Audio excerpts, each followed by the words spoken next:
faith builds in Elden Ring are the most powerful ones that you can make, and after a load of testing I have conjured up a build that not only lets you use any of the faith weapons available in the game, but it also caters to them, allowing you to do thousands and thousands of damage no matter which one you end up choosing. So whether you want to cheese the game with the Blasphemous Blade or have a more skilled approach with the Godslayer's Greatsword, this build is going to be perfect either way. So if you're excited for the best faith build that I've ever created, make sure you hit that like button, and if you're new around here, make sure that you're subscribed. We're on our way to 20,000 subscribers, but now that that's out of the way, let's obviously jump straight into the video. Now, like I say, the aim of this build is to create a character that can essentially wield any faith weapon in the game, granting you access to all of the overpowered weapons, as well as giving you access to the plethora of incantations to make the most potent build possible in Elden Ring. Where we're going to be using multiple weapons, I will be sharing you a variety of different talismans and wonder physic combinations depending on what your main focus is, because as you can probably tell, if your main weapon is the Blasphemous Blade, you're going to want to focus on fire damage, but then if you're using something like the Envoy's Greathorn, then you'll want to focus on holy. But again, we'll break that down a little bit more later on in the video, because for now I'm going to show you the one thing that will remain the same, and that is of course the stats for this character. And as always, with all of our builds on the channel, it is once again a level 150 character. So as you can see, you've got 50 vigor, 20 mind, 24 endurance, 34 strength, 22 dexterity, 10 intelligence, 59 faith, and 10 arcane. And of course, just to explain the stats a little bit better, my beginning character was a wretch build, so the base stats for everything is 10, so essentially we do not put anything into either arcane or intelligence as it's not necessary, but the reason why we've got 34 strength is because that is the minimum requirement for the Malekith's Black Blade, which is the highest requirement for strength out of all of the faith weapons that we're going to be using. The same goes for dexterity, and the reason why we've got 22 in that is so that we can use the Godslayer's Greatsword if we so wish to, and we require 22 dexterity in order to do so. And then of course, once we've got all of those requirements out of the way,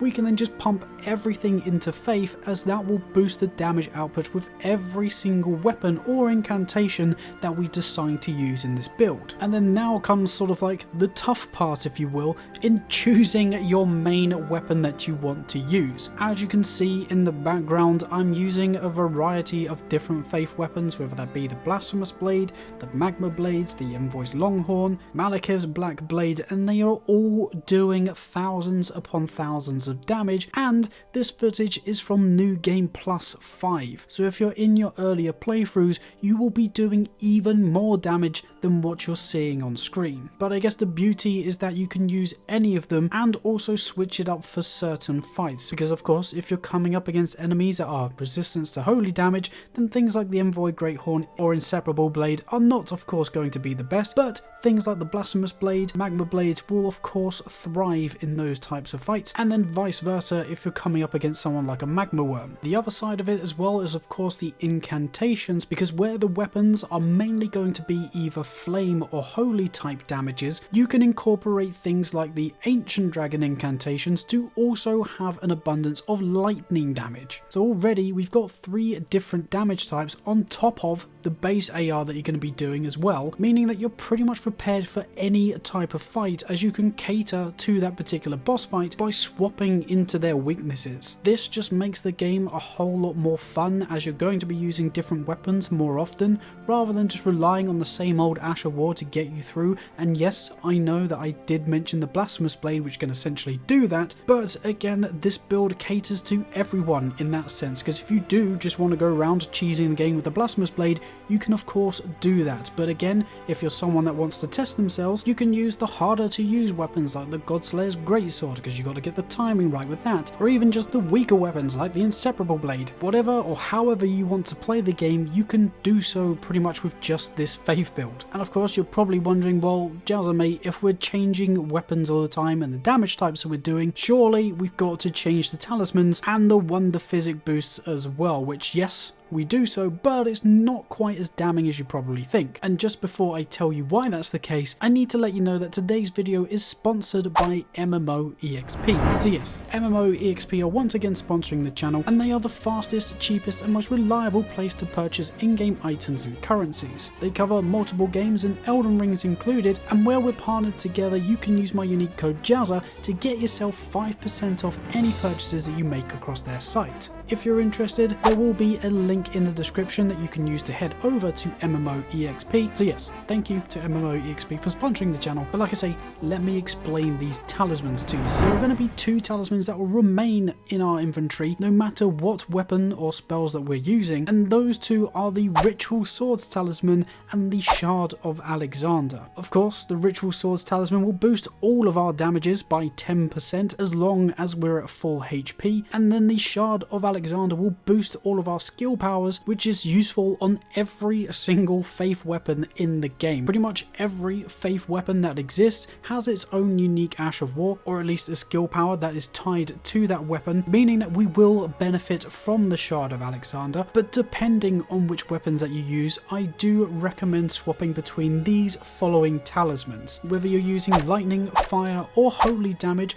of course the Scorpion Charms, either one of those 3 is going to be incredibly useful. So like I say, if you're using the Magma Blades or the Blasphemous Blade, the Fire Scorpion Charm is going to be your best friend, and then if you're using the lightning incantations, then of course use the Lightning Scorpion Charm, but if you're using a holy weapon at that time, then of course the Sacred Scorpion Charm is going to be better, but they will all boost their respective damage types by 12%. And then again, depending on the type of spell or weapon that you're using, I highly recommend including either Godfrey's Icon or the Phlox Canvas Talisman. Realistically, out of the 2, the Godfrey's Icon is probably going to be more useful, just simply because you're most likely going to get more damage output by pairing that with the Lightning Charm for your spells, as pretty much all Ancient Dragon spells are chargeable, and the same goes for the Frenzied Flame, which I haven't even mentioned in this video yet. So pretty much the majority of the incantations in the game are going to be chargeable, so the Godfrey's Icon is also a very useful talisman to be running. So realistically, with the talismans, you will always have the Ritual Swords Talisman on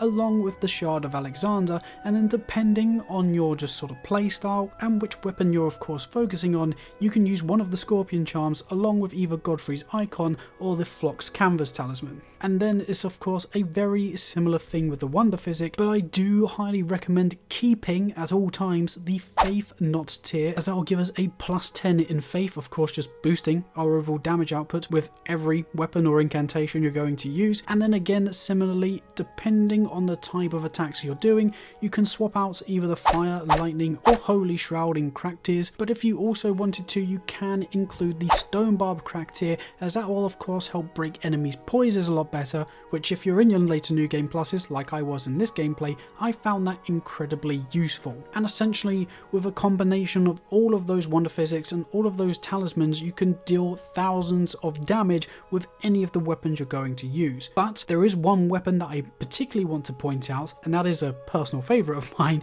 which is the Magma Blades. If you are going to be running this, especially if you're dual wielding them with a recurve sword, you're going to have an extremely high DPS, and you're going to have a much better time if you focus on that and use talismans like Millicent's Prosthesis and the Rotten Winged Insignia instead of Godfrey's Icon and the Scorpion Charms. And the same goes with the Wonder Physic. Instead of using the Shrouding crack tiers, I personally would say to put the Thorny crack tier in, as that way you will have 3 boosts to consecutive damage, which is obviously extremely useful, especially in fights like the Radagon and the Elden Beast fight, which you should hopefully be seeing in the background right now. And of course, before I forget to mention it, we do also get buffs from Golden Vow and Howl of Shibiri, giving us a +15% extra boost from Golden Vow and then a +25% damage output with Howl of Shibiri. But like I say, either way, just with the stats alone, it allows you to use any weapon of your choosing essentially, and even things like the Ordovus' Greatsword is still going to be incredibly powerful as it benefits from that slightly higher strength, and the same goes for Siluria's Tree. So yeah, there is just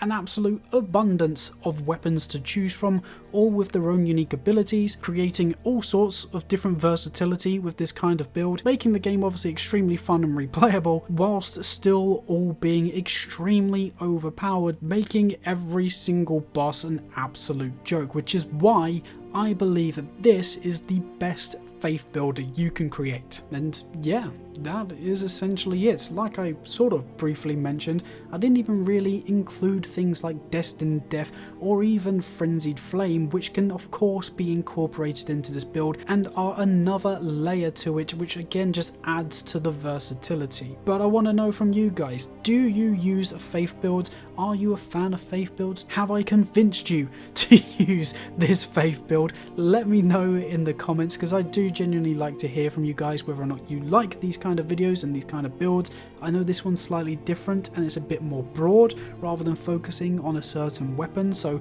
let me know if you would like to see more of this. I can of course do it with the other stats like intelligence and strength. But yeah, I was excited to post this one because I know it's a little bit different and hopefully, like I say, a bit more inclusive to everybody, as this caters for many different playstyles. And if you have enjoyed this video, like I said at the beginning, if you wouldn't mind me asking you to leave a like rating on this video, that would be greatly appreciated. And again, like I said at the beginning, if you're new around here or you find yourself coming back to the content and you haven't subscribed to the channel yet, make sure that you hit that subscribe button down below. I mean, it's free to do, you'll stay up to date with all of the latest content, and if you ever change your mind in the future, again, it's free to unsubscribe as well. So why not give it a go? Join the existing legends as we're racing our way to 20,000 subscribers. I've got a bit of an update video coming out soon as well, and I'm also getting questions for Q&As at the moment, so if you wanted to ask me any questions and you're still listening to me for whatever reason, also get down in the comments down below and ask me any